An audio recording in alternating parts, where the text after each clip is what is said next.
Hey guys, welcome back to another video. We are somewhere, I don't know where we are, and we're getting some content. So look at these great pictures that we've taken today. Unbelievable. If you like what I'm wearing right now, this is actually a brand called Edge Lifestyle. My buddy David, or How to Beast on YouTube, owns this company.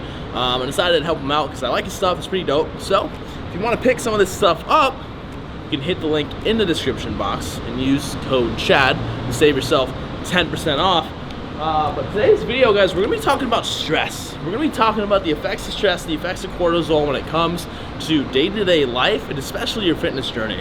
I think that stress is a very, very overlooked factor, and a lot of people are trying to make amazing physical results, and they're trying to blame the protocols, the macros, the training plan that they're on. But at the end of the day, guys, these people are stressed out. And I'm gonna tell you right now that in order to make physical results happen, or any results that you want in your life to happen, if you're chronically stressed all the fucking time, it's gonna be very hard to manipulate your physique the way you want to, and I'll be telling you why as we get along this video. All right, kids, why don't we just pull out our notepads, all right? Get your pen, get your paper. We're gonna be talking about cortisol. Cortisol is the stress hormone. Now, when we think cortisol, the first thing we think is like, yo, I need to avoid it. Understand the functions of cortisol and why it's actually important. First of all, it's going to maintain blood sugar levels. It is also going to help you mobilize stored energy. It's going to help you with muscular contraction. It's going to improve heart strength. And most importantly, what you will probably understand the most from stress, and when you feel a little bit more stressed, is it's gonna increase adrenaline, it's gonna increase wakefulness, and it's gonna increase energy a little bit. And that's why when we're in the gym and we're performing, weightlifting, we're in the gym, we're bodybuilding, even when we're playing a sport, it is a stressful activity. You're gonna feel this sense of adrenaline, right? You're not gonna feel pain as much. It's because you're putting your body under stress by constant movement, by constant stimulation of the nervous system. So cortisol is extremely important, but we get into chronic levels of cortisol, that's where it makes a difference. Can I get a oh yeah? Oh yeah! So brief intermission here in this video about stress. Do you need anything out of this jacket? My it's not keys. this jacket, by the way. So if you guys are find these pictures on Instagram, you can make sure that I'll tag Hanman and on the jacket. But anyways, Zilla hasn't had anything done to her in quite some time. And you know me, I always want to be doing something, especially when it comes to the car. So I'm actually gonna head to a nearby local shop and plan out a few things and plan out a few changes that I'm thinking about making. Let me know what you guys think in the comments below. But I've been looking into some Ray CE37s, some Advan GTs, some Vossens, as far as changing up the wheel setup, because when it comes to like making the biggest change in your car, I feel like wheels like really set the tone. It's like a fresh new pair of shoes, literally same thing, right? But god damn, are wheels expensive, right? I spent a fortune on wheels on the Mustang because I did not like those wheels at all. But I can actually I like these wheels, right? I've said that since I got the car. So what I'm thinking I do is, right now they're a charcoal color, and obviously this whole theme right now is the black and the gray and the glossy, high gloss black, deep black. And so I'm thinking powder coating these wheels deep gloss black and doing a few more gloss black accents, so I have that whole Stormtrooper contrast theme going on. So I'm gonna get quoted. I'm gonna go see what they think, see what professionals think. And it's my decision, but I think that's the move, because I'm gonna be spending less than literally a third the amount I would with a new whole entire wheel and tire setup. So let's go to the shop. And then same thing, I don't too many to lift up or anything. And then you can see the side markers probably blacked out too. Yeah. First of all, guys, all I'm gonna say is, right, I'm powder coating the wheels, but I've also been growing the wheels. All right, I'm filling out these jeans.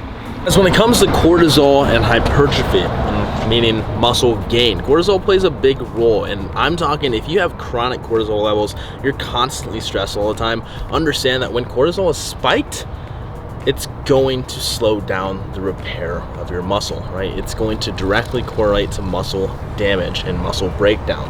It's also going to limit how much amino acids can get shuttled into those muscles, how much glycogen can get stored in those muscles, because it's going to limit nutrient uptake from your muscles. It's also going to increase myostatin. If you don't know what myostatin is, myostatin actually is a muscle protein that inhibits growth, right? So think about that. Those are all such important roles in muscle hypertrophy. And if you're stressing out all the fucking time, you're not going to be able to recover. You're also going to see decreased testosterone, because progesterone is what produces both cortisol and testosterone. So if we're overproducing cortisol, you're not allowing progesterone to increase testosterone levels, okay? So testosterone is going to take a back seat as cortisol is going to be constantly pushed, okay? So decreased testosterone, obviously decreased anabolic response. As you've heard me tell you guys this time and time again, right? What you're doing in the gym is important. Yes, you're stimulating the muscle growth, right? When you're in the gym and when you're pushing big weight, that's not your muscle growing. That's your muscle being damaged. That's your muscle being repaired and recovering and growing and sleeping. That's where muscle repairs itself and grows stronger and grows bigger, okay? That's the process of hypertrophy. So again, when cortisol spiked up, you're limiting repair and recovery because you're actually worsening your immune system. When cortisol is higher, okay, you're worsening your immune system. Your immune system plays a massive role in being able to repair and recover your muscles. All right, now let's talk about fat loss, okay? I want to say that a majority of people that are struggling with fat loss, it's coming down to really one of two things, okay? One, this person's metabolism is so damaged and so slowed down. You hear me constantly talk about this all the time, that they're just stuck. Their body's adapted. No matter what they do, they can't go down anymore. Every time they start eating more, they start seeing weight go up, and then they're like, oh, I got it, what do I do? That's most cases. Now, in other cases, and I've seen this with clients, because obviously my clients are following protocols that work, right? And so when they're seeing a plateau, for example, I have 2 weight loss clients. One was stuck at 215 pounds for literally almost 3 months because she was caught in a very, very, very, very stressful environment. She had a lot of personal shit going on, and I was helping her walk through. And once she was able to fully overcome that, literally 15 pounds in literally 1 week. 1 fucking week. She loses like actually I think it was a course of like 2 weeks. She lost 15 pounds.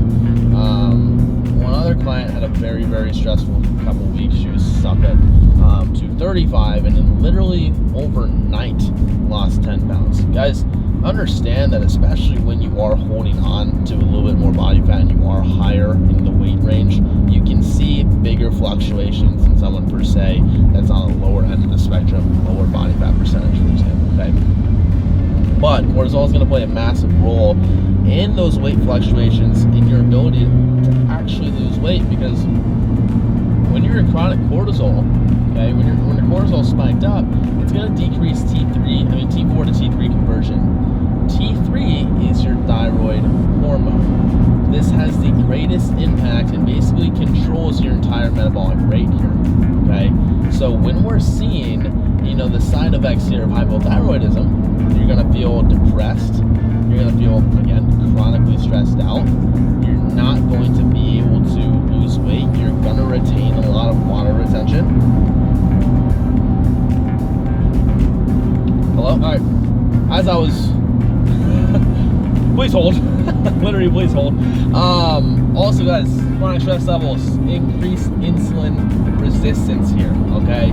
Now, when cortisol spiked up, what also comes up? Blood pressure, okay? What needs to release to regulate blood pressure? Insulin. So you may be thinking, oh, okay, perfect. I'm stressing out. My blood pressure is going to be normal because insulin's being produced, okay? First of all, blood pressure being high is not okay, right? And 2, if insulin is being overproduced, what is this doing? It's increasing insulin resistance. The more insulin has to be used, the more resistant it will become. It's just like a muscle. The more that a muscle is used over time, the more it's going to resist to grow with a larger margin, right? insulin works the same exact way here, okay? Insulin sensitivity is super important for mobilizing fat storage, aka fat loss. Insulin sensitivity is also super important for seeing an anabolic response and a hypertrophic response when it comes to muscle gain, okay? So again, guys, we want to keep ourselves as insulin sensitive as possible, and all this is going to come down to whether or not you're stressing. Eric, come here. Are you stressed? Because clearly you've been putting on some weight here. You've been retaining a lot of water. I don't know what's going on. Huh? Look at me. Look at me. Look me in the eye. Are you stressed? Are you stressed? Huh? Look at the camera. Are you stressed? Alright guys, we got a pre-workout oats. I'm stressed because I'm hungry. Okay, I'm really hungry. So we're about to go train. And we're gonna talk about training because cortisol is also something that's released when training, but can also chronically be released when training because there's such thing as overtraining. Overly fatiguing yourself. Going to the gym, you're feeling like, I'm feeling so weak, I'm feeling so drained, you know what I mean? There's a lot of shit that's going on in your life too, right? But also realize this, you're going in the gym, you're putting out maximal efforts every single day, every single week, that's gonna compound over on you, right? That's gonna put your body under way too much stress. Muscle gaining and bodybuilding is a stressful activity in general, so don't make it too stressful. So we're gonna go on some technicalities here for you. First thing we wanna do, guys, here is when we look at our big movers in the gym, we're talking squat, we're talking bench, we're talking deadlift, okay?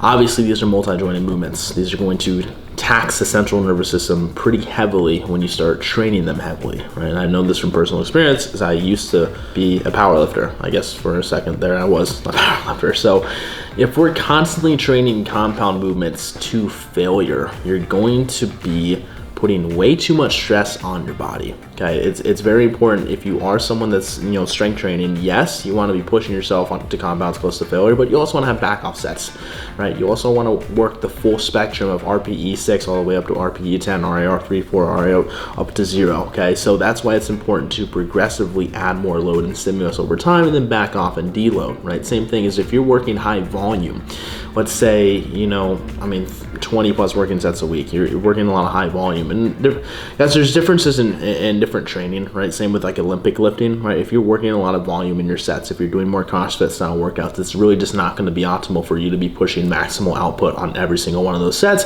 if you're pushing a lot of volume as well. If you're doing a lot of complex movements, let's say you're a CrossFitter, let's say you're an Olympic lifter, it's not conducive for you to be doing a bunch of volume in those exercises. When we're doing like, what do we call these? Like these snatch and presses? Snatch and clean. Snatch and clean, hang cleans. I'm not an Olympic lifter. Like if you're going to the gym and you're literally doing sets of 20 of those, you're going to be fatigued as shit. At the end of the day, that's cardio, right? So that's going to release a lot of cortisol from your body as well. Also, guys, this comes back to a very basic principle that I pretty much say in almost every video at this point because I want to get it across. If you're starting out a new training block or you're switching up your workouts and you're starting brand new workouts, again, not conducive for you to go in and train maximal output week 1. When you get yourself adjusted and adapted and resensitized to new movements and patterns, you need to start working with a little bit lower volume and a little bit lower intensity and start working up from that point. You can't go into it balls to the wall and expect to progress and not see any diminishing returns after week 2, after week 3, after week 4. Too much systemic fatigue, too much cortisol being released, too much stress on the body. Now, how do we manage stress, okay? You're thinking, oh, there's supplements. Well, there's really good supplement that I use. It's called Core Ease by New Ethics. It's something that I take to decrease and manage cortisol levels. Not saying it's absolutely necessary. I use it to supplement my already said training and nutrition. It's important for me now that I'm an enhanced athlete to manage my cortisol levels a lot because we're trying to push out the most amount of growth we possibly can and regulate blood pressure as much as we can here while I'm on putting an exogenous hormone into my body right now. So as well as vitamin D, again, like I said earlier, when stress is high, right? that's going to put your immune system under a lot of stress, under a lot of load, okay? So healthy immune system is very important. And reality is, guys, we're not a lot of us, it's sunny outside right now. We don't spend a lot of time in the sun. That's the truth. I mean, most individuals aren't getting enough sun in the first place. So, you know, a lot of people are vitamin D deficient. That's gonna play a big role in helping your immune system function properly and helping cortisol regulate as well. Same thing with magnesium deficiency. Taking this before bed, it's gonna help you go to sleep a little bit more. Sleep is going to allow you to regulate your hormones, going to allow you to down-regulate cortisol and actually go to bed. So magnesium before bed, post-training is something that's also, I do recommend, but it's not absolutely 100% necessary. These are things only if you're seeing the effects of what you could call deficiencies in both vitamin C and magnesium. But overall, guys, stress is all coming up here, okay? Do the best you possibly can to regulate that. And there's so many different ways, and when I think off the top of my head, guys, it's focus more on what you have more so than what you're missing. I think a big reason people portray a lot of stress is they live too much in the future. They live too much in the fear of the future rather than focusing on the present moment right now. And I think that can portray a lot of stress. And even thinking about a fitness result, some people are like, oh, I want to achieve this physique so bad. I want to lose this 30 pounds. And they're so hyper-focused on that it draws the attention away from what they're doing in the present, right? And they tend to get very fucking discouraged, and they have like a bad week, and they're just like, I had a bad week, and then they start losing motivation gradually because they're so focused on this end result. Focus on how you can show up today, literally one day at a fucking time. Celebrate the little wins amongst your journey. Oh my God, like the scale dropped, a pound this week. Celebrate that shit. Rather than saying, oh fuck, I only dropped a pound this week, this is gonna take so long. You're putting unnecessary stress on yourself for no goddamn reason. Time management. Guys, a morning routine, meditation, getting clear on your goals, setting times for what you need to do throughout the day, setting a schedule, setting daily tasks, like actually allowing yourself to not procrastinate. The more you push shit back and push shit back, the more stress you're gonna compound over time. It's just as simple as that. Have focused work sessions, get your shit done. Be productive, right? Productiveness is happiness. That's the truth, okay? The more time you spend in that realm up here, the better you're gonna be overall, really. You guys, if you think about the actual intention, whatever you're stressing about, right? Think about what's the intention behind it? Why am I actually stressing out over that? Keep asking yourself the question. One, be aware of it, but keep asking yourself the question, what's the intention behind the stress? What's the root cause of it? Find what that root cause is, and instead of saying, I'm just gonna deal with it, actually take action and do something to change that habit. Habit shifting all comes down to the choices that you make in life, right? So, at the end of the day, guys, stress is something that should be controlled and should be taken just as seriously as your training and your nutrition, because it really does, as you can see from this video, dictates a lot of that, okay? So, hope this provided you some value. If it did, drop a like down below. And if you're stressing out right now, drop a dislike.